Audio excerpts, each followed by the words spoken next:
Danes zjutraj okoli 6:45 ure je policiste dosegla vest, da se je zgodila tragedija. V sicer mirnem in urejenem blokovskem naselju na Pobrežju v Mariboru se je zgodil umor in poskus umora.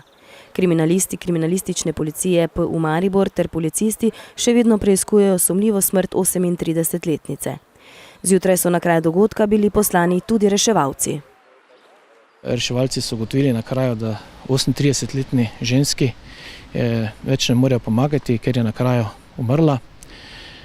S kraja so odpeljali 58 let staro žensko, katera je zadobila poškodbe in je trenutno v Univerzitetnem kliničnem centru na zdravljenju.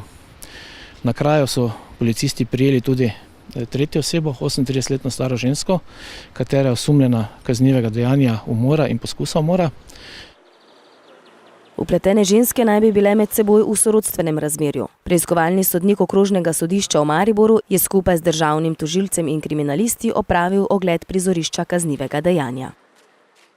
Več podatkov nažalost se trenutno ne morem nuditi niti o motivu, ker je zadeva še v fazi preiskave. Po neuradnih informacijah naj bi ena izmed hčerk zgrabila nož in ubila sestro, nato naj bi ranila še svojo mater. Ali je policija že kdaj v preteklosti posredovala na tem naslovu, zaenkrat še ni znano. V letošnjem letu je to prvi primer umora na območju policijske uprave Maribor, v lanskem letu so jih obravnavali 5.